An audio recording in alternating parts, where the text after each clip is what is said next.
Dead in a Second is your new project. That's right. Yeah. Well, it's not that new now. It'll be coming on a year, so it's been a big year. But yeah, it's definitely new to a lot of people. Yeah, and it's what you do with your spare time over Christmas. I see you. Yeah, you've read the bio. Yeah, no, the last band I was in, was heavily touring, and so I was ready to do this band. And it's really important from a creative point of view to not force things. It's got to happen organically. And it just so happened that last Christmas was the time I actually had a couple of weeks off. I was watching the cricket as you do, and decided that I needed to get this creative monster out of me. And so Dead in a Second became it's my full-time priority, and loving it. You've got a tour coming up, is that right? We will be touring over the summer, but as for when and dates released, we haven't announced anything yet. So then the other band you were in, you're no longer doing that band at all? No, I'm not. So it's all about Dead in a Second? Sure is, yeah.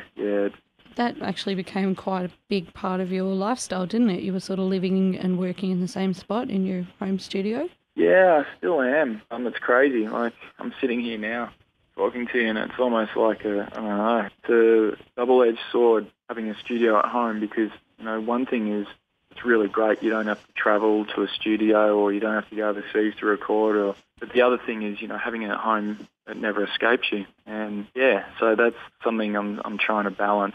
I really like the way you sort of blend the rock with the elements of rap and all that, and you actually got your friend Rick Hammond to do the singing.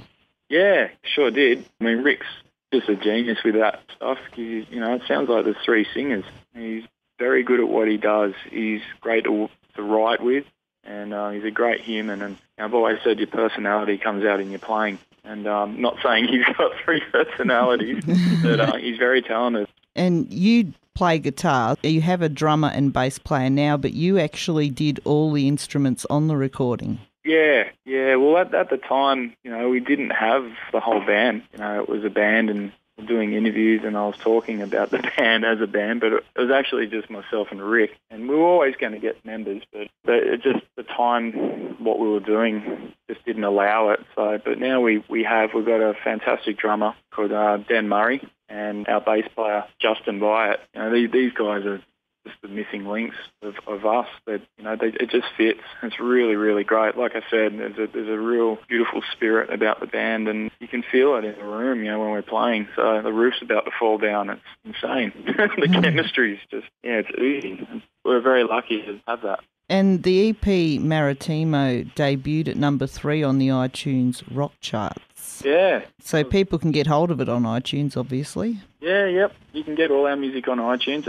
Actually, it's the only place you can get it at the moment. All right. With the road. So, Hello Goodbye, our new single, is up there, and I think we've got a ringtone up there, and we got a few things, yes. People can find you at Dead in a Second on Facebook.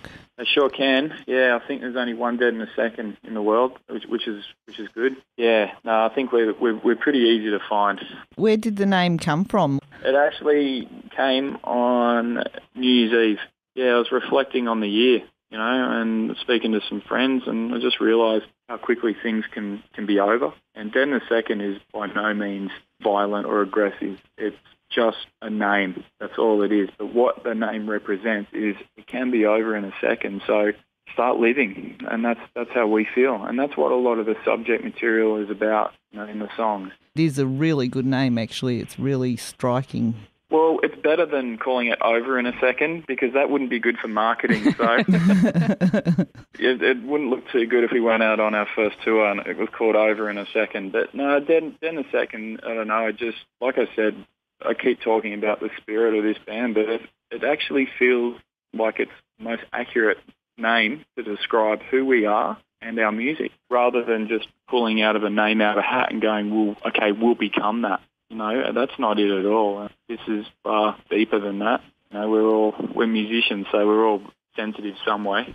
You talk about support of your street team and that, and it was actually one of my Facebook friends who kept posting things about you that made me go and find you. Oh, really? Oh, Yeah. that's fantastic. I mean, we call it the family, the second family, and we're all in this together. This thing called life. So I don't like the bands that shut people out. I just don't see the point of it.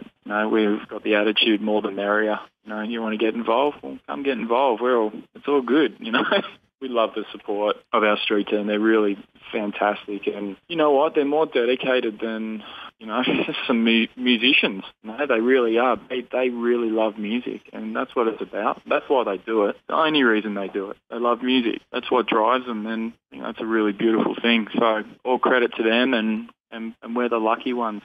Yeah, because they promote our music, so it's really nice. Yeah. Well, it sounds to me like you don't have much of a life outside of music yourself. No, I don't. I don't have much of a life out of music because I wake up and it's Groundhog Day. I do some exercise, go for a run and a swim, and then have a coffee and then work music until I go to sleep. And it pretty much works like that every day. Yeah. So, but it's my choice. No one's making me do that, and other people do, I suppose, other things in their life. I think you're very, very lucky if you get to do what you love for a living. Well, it took a long time, I suppose, not to get recognised, but to get respect. This industry is the hardest industry, without a doubt. And if there's a harder one, I'd like to see it. It's very difficult. It's hard to create something and then sell it and then perform it and make a living out, from it. It's really, really difficult. So I think you're constantly trying to better yourself.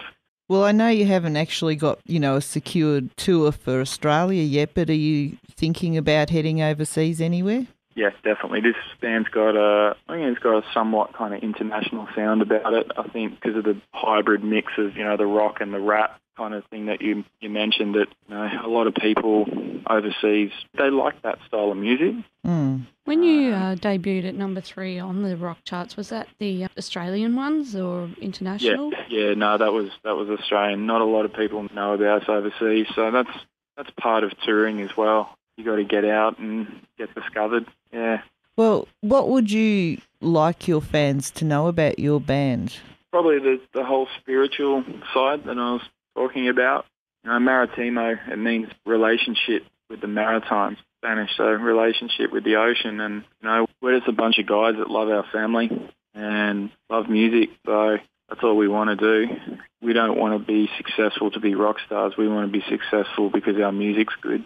So saying that, I can comfortably say that, on behalf of all the members of Dead in a Second. Yeah, so we're excited to get out and do some live shows and show people that connection that we have on stage. It's very hard to hear that through a record when, I've been spending time a lot of time on the record, so I'm excited for everyone to see the band dynamics now. And you've already started working on, is it a new EP or album? A new EP, yep, sure have. I'm working on it right now. Yeah, really, really happy with what's coming out so far. So it's going to be, it's a little bit heavier, but it's just, I don't know, it's like anything. A year later, it's like a wine. You keep leaving it. Each year it's going to get better, or it should. So, we're just a little bit more experienced with, I suppose, how to record and what to write and who we are. So, yeah. So how long before we might hear something off the new EP? It's going to be available in March. Right. So we're going to try and get out, like I said, late January, early February for maybe a national tour, and then we'll drop a new record after that and then go do it all again. Yeah, no, I really like what you're doing, and I really look forward to seeing you when you do play live. Thank you. Yeah, the last time I was out was after a national tour, so I'm really keen to get back and these places around the country and see friends and fans and all that kind of thing, and schmooze after a show, and just catch up with everyone and see how everyone's doing. And so very excited to get down your way and play, I think it's Corova, isn't it? The Corova Lounge down there? Yep, definitely. You've got a good memory. Yeah, I remember there was a target painted on the back wall. Yeah, they used to have a banner of a target. Yeah. That's the logo. Yeah, because I remember thinking, if people walk in, I hope they don't think that our band name's Target because of the backdrop of it. So. Yeah, no, it's a pretty little town you guys have got down there, so we're excited to come down. I really appreciate the support you guys have, you're giving in the second. We really appreciate it, and we're keen to get back to these smaller towns. So it's the heart and soul of Australia is in these places, and everyone loves music, and it's a great town. I'm really excited. I've played there quite a few times. I'm excited to bring my band down that haven't played there before. Yeah. They can experience it for the first time as well. So it's exciting. We'll be sure to make sure that you guys have the tour dates. I love your passion and your dedication to what you're doing. I'm sure it's going to take you a long way. Yeah, well, I hope so, Kat. It's one of those things that I kind of figure if it was a fuss, it would have stopped a long time ago, but I've been playing guitar for 20 years now, and it just gets stronger and stronger. The love affair with it and everything that goes along with it. Yeah, we're just really, really, for one, I think we're fortunate just to live in a country that is pretty free. Like we're in a good spot, and to be able to do what you love in that country, well, if you can't appreciate that, you won't appreciate anything. So the good thing about the whole music game is, example, you work your ass off recording a record, then it's yours, and as soon as you release it, it becomes everyone's. Yeah. And you get these messages on Facebook or email saying, I've got this song, and people take ownership of a song. So it's just really great to see that people get as much enjoyment from it as you do. Yeah, I think that's really cool. I mean, it's only a little thing that you can give back in the world, but at least it's something. Thank you very much. It's been great talking to you. Thank you, guys, and I truly mean it when I say thank you. Thank you for your time. It's been our pleasure. Your support, and we look forward to coming down there and breaking the ground in half. And like I said, you're quite welcome in the studio when you do. So we will. Have the kettle ready. We will definitely do that. Lots of love to everyone down there, and Collision 99.9. Thank you for having us. Thank you, and have a good day. Don't work too hard. You too. See ya. See you later. Bye. Bye.